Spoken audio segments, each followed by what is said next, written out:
All right, what's going on, Lee? Man, I'm good, man. Can't complain. How about you, man?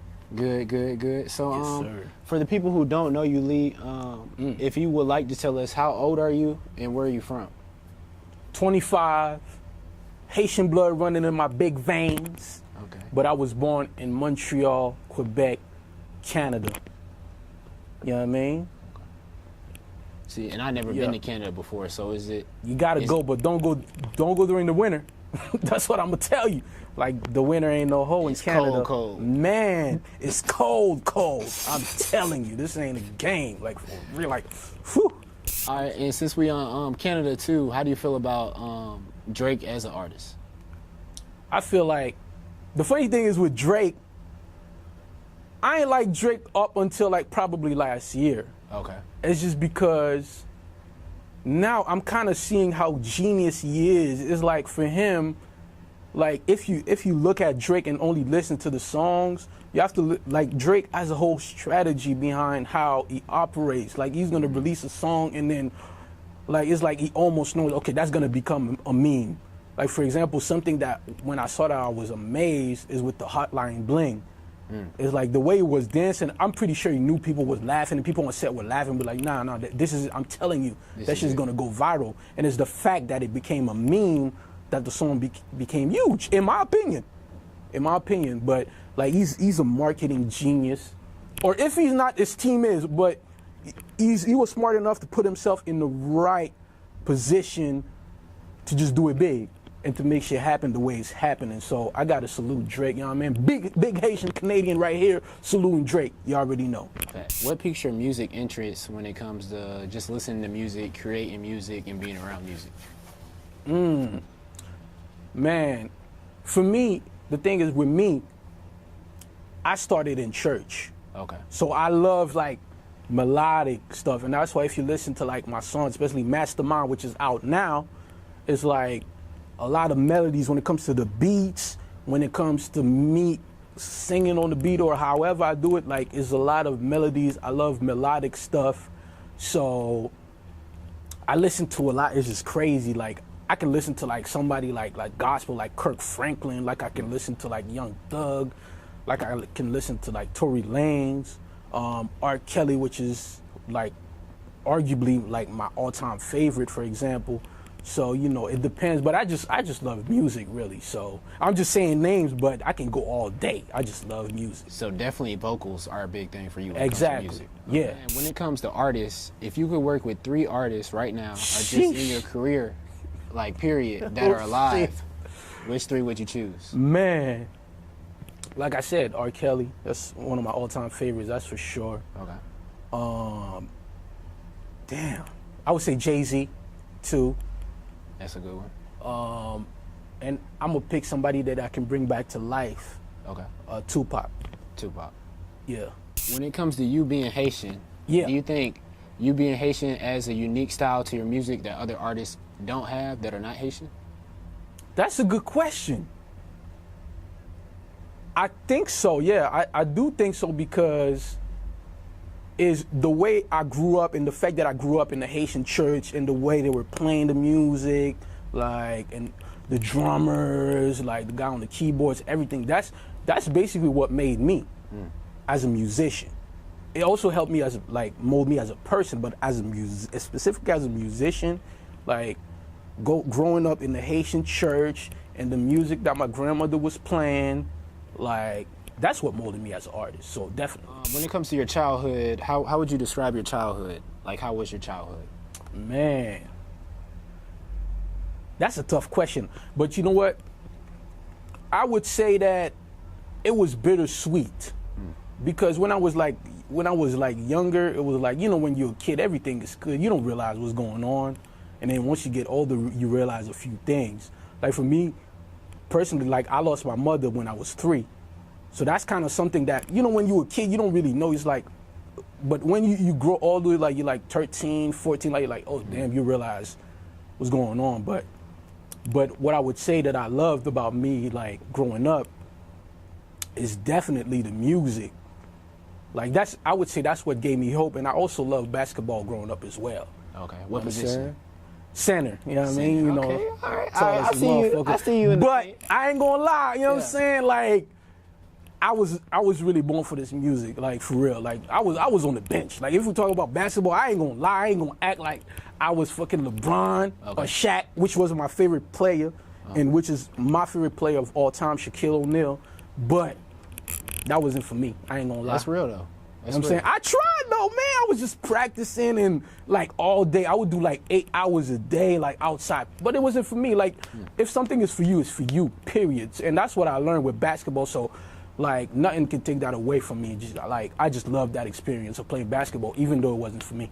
And at what moment do you say you were inspired by music the most? Man, listen. I heard Ja Rule's Always on Time, right? Like, and my big sister was there too. But when I saw that Always on Time music video, I think I was like 9 or 10.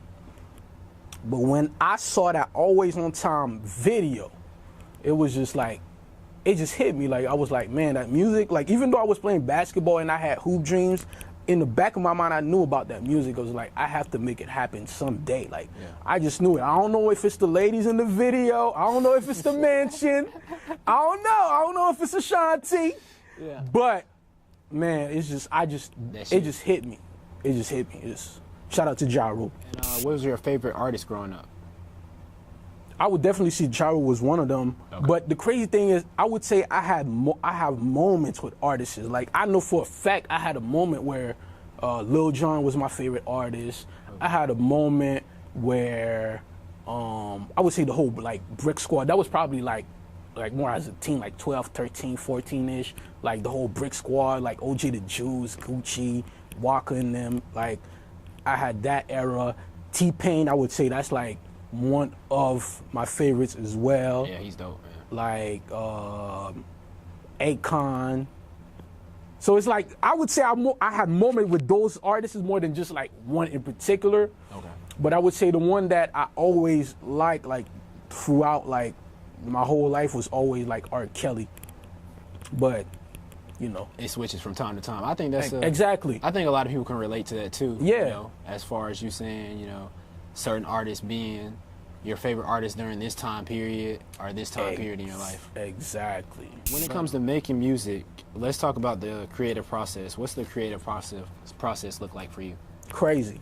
Because it's different. Like, for example, sometimes I hear music in my sleep. And sometimes I get mad when I get up because I hear songs in my sleep, but I can't memorize them. Like, damn, I know that shit was a banger. But sometimes I can hear a melody and I wake up and I just put my voice recorder on my phone on, and I try to like make it like it might look crazy. I'm gonna do it the way I usually do it. Like, let's say I hear it, I just do it like that, and then when I get a chance the next day, I'm gonna go on my keyboard and play that melody. Okay. And then usually I start with the beat. If I do the beat, but 90% of the time I do the beat. If I do the beat, that's how I do it first, and then usually while I do the beat. So you make your own beats too? Exactly. Okay. Like, a lot of people didn't know that. You said what? A lot of people didn't know that. I guess they know now. Like, for example, it depends because, like I would say, like, for example, Mastermind, the way I did Mastermind is I did the melody on my keyboard, right? Okay. And I swear to God, like that beat, like when I did the melody on my keyboard, I sent what we call a loop. It's like I created the melody, but I had no drums in it. Gotcha. For the people that don't know. And I sent it to my cousin, my little cousin, shout out to him, Low-Key Got Heat. And I collaborated with him, like, it was a couple months ago on a couple beats, and that was one of them. So I just sent him the melody and he do the drums. He did the same. He sent me some melodies, I did the drums. Like, we collaborated on this one in particular. Okay. So basically that's what it was. And for months, I was actually trying to sell the beat at first, because I didn't really like it for you. It's not even that. I liked it, but I was trying to get some money. I ain't gonna lie, I was trying to get some money. I was like, fuck it, I'm gonna make some beats. I'm gonna try to sell beats and whatever. But it's crazy. People love the beat, but it's like they were intimidated by the beat. They were like, man, oh shit, I gotta really sit down and write to that. I was like, what? I mean, like, if that's what you gotta do, that's what you gotta do. But I guess it was just destined for me to do my thing on it, which is Mastermind. So we're gonna get a little off topic here. When Yeah. it comes to other artists and creatives, Yeah. what's your take on people, going for their dreams and like, quitting their 9 to 5 and just going all out before it actually makes sense for them financially? Like, how do you feel about that? Oh man, it's a tough question. But then again, if we talk about me, I was one of the crazy ones who did that. Okay. Like, it didn't necessarily make sense financially. Matter of fact, it probably made more sense for me to keep the 9 to 5 I had in Canada, if we're talking money wise, because like I was good. Like I was good. But I said fuck it because I was just not happy. I felt like a robot. It felt like I don't like the word slavery, but it just I felt programmed. Like literally it was like, just to give you an example, I would go to work and you would see that same lady, you would see the same people, they arrive at the same moment, and it was just like just a movie being rewinded every day. I was like, man, what the fuck? I just feel like a robot right now. I just knew something wasn't right. So I would say again, like, you have to be crazy enough to go all in with your dreams anyway. It doesn't matter how much money you got or whatever. Of course, you got to be smart about it, but at the same time, you have to trust your gut feeling. So if you feel like you have to make a move, and you have to make that move, you're gonna have to jump. Leap of faith is what. Yeah, you're gonna have to take that leap of faith. Okay. But again, like, just make sure that you're ready to go all in. That's all I'm gonna say. Just know that there's some type of sacrifice that you're gonna have to do.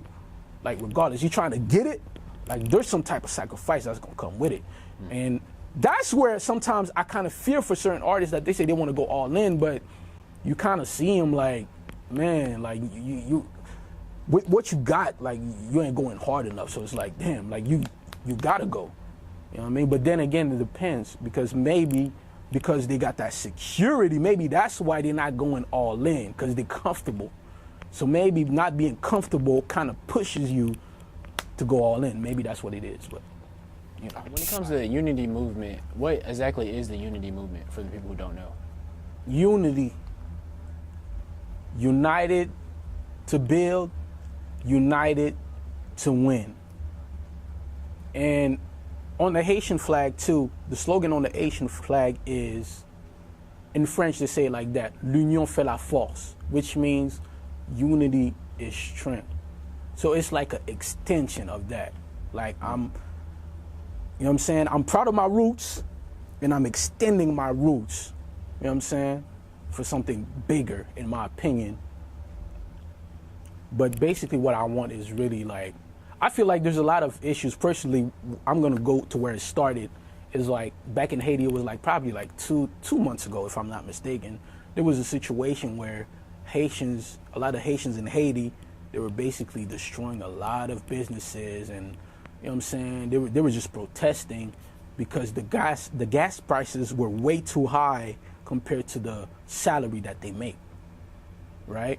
But the problem is, there's a lot of people that people don't know that in Haiti that really have money and power, that own those gas stations, that basically they're the ones who invest in the government and stuff, and they're the ones basically pushing certain agendas and certain moves. But people are blaming Haitians when the Haitians are not responsible, really.